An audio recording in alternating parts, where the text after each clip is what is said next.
होगा। बोले कैसे?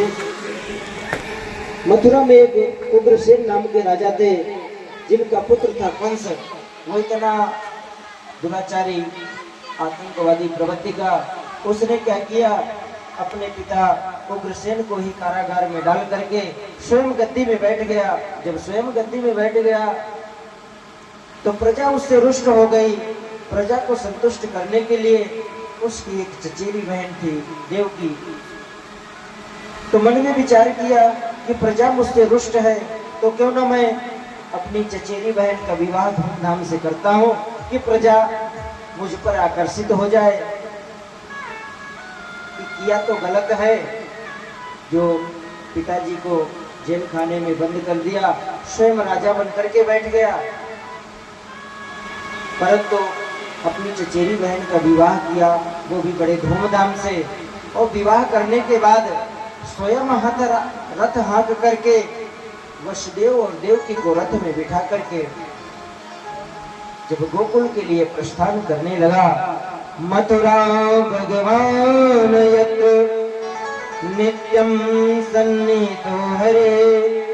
सप्तपुरियों में अयोध्या, मथुरा, माया, काशी, कांची, अवंतिका, ये जो सप्तपुरियां हैं, इन सप्तपुरियों में मथुरा भी एक मोक्ष की पुरी है।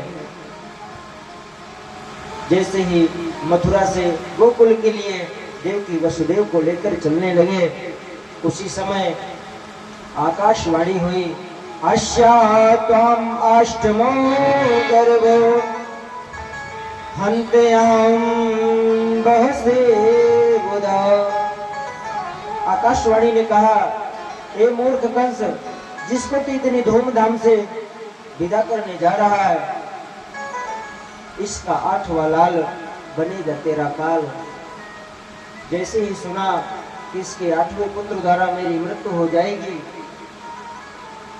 तुरंत एक हाथ से देवकी के केश पकड़ा और तलवार निकल करके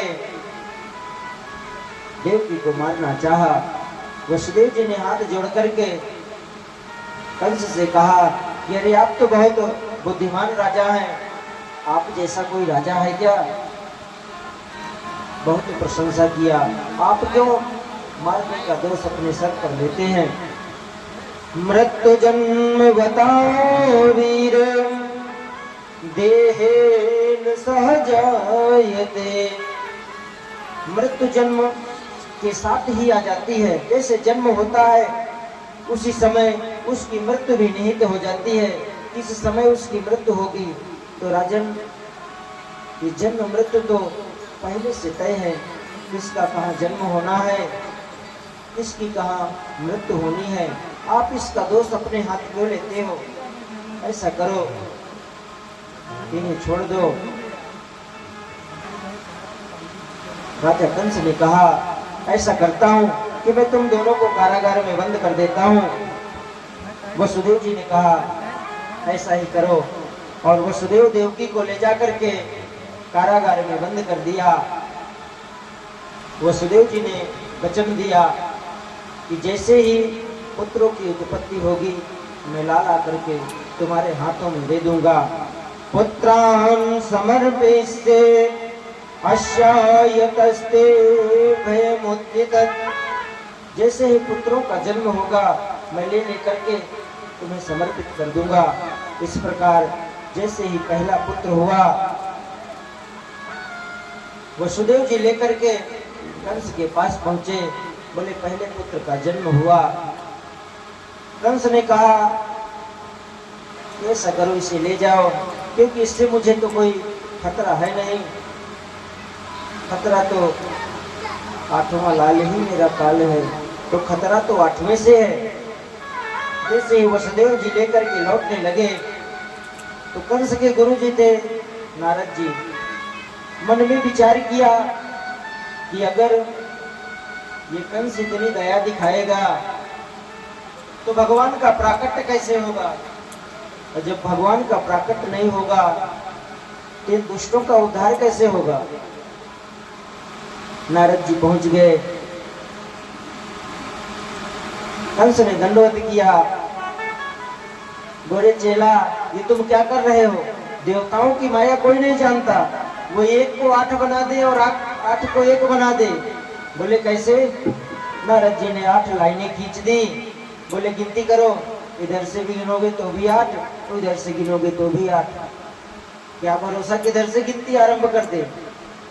तो इसे छोड़ो मत, इसका भी वध कर डालो। इस प्रकार कंस ने तुरंत बालक को छीन लिया और उसकी हत्या कर दी। ऐसे ही 6 बालकों की हत्या कर दी। 7वें को भगवान ने योग माया से कहा किसका संकर्षण करो, अर्थात देवकी के जो गर्भ था उस गर्भ का संकर्षण रोहिणी मैया के गर्भ में कर दिया। तो 7वें के रूप में बलदाऊ जी हुए, जो रोहिणी की मैया के गर्भ में संकर्षण के द्वारा चले गए। कंस को बता दिया गया कि 7वां गर्भ पात हो गया, अर्थात नष्ट हो गया है। अतः सर्वगुणोपेता कालः परम शोभनम। अब तो हमारे कृष्ण कन्हैया लाल के प्राकट्य का समय आ गया। सुंदर भादों का महीना, अष्टमी तिथि, रोहिणी नक्षत्र, रात्रि के 12 बजे हर्षण योग बब करण में मध्य रात्रि के। उधर हमारे राजा रामचंद्र जी दोपहर में जन्म लिए, क्योंकि जानते थे कि यहाँ जन्म लेंगे तो नाच गाना बजाना इत्यादि होगा, हर जगह उत्सव मनाया जाएगा। तो राम जी के जन्म में तो उत्सव मनाया गया, पर श्याम जी के जन्म में श्याम जी तो जानते थे कि हम तो मामा के यहाँ जेल में बंद हैं, अगर थोड़ा सा भनक लग गई तो सब गड़बड़ हो जाएगी। इसलिए मध्य रात्रि के 12 बजे भगवान का प्राकट्य हुआ। प्रेम से बोलिए कृष्ण कन्हैया लाल की जय। अब भगवान श्री कृष्ण चतुर्भुज रूप में प्रकट हुए। देवकी और वसुदेव को उपदेश दिए, बताए कि मुझे ले जा करके गोकुल में छोड़ो, और गोकुल में नंद बाबा के घर आज ही कन्या का जन्म हुआ है, तो उस कन्या को लेकर के यहाँ आओ। तो वसुदेव जी कृष्ण कन्हैया को लेकर के जब गोकुल के लिए प्रस्थान करते हैं,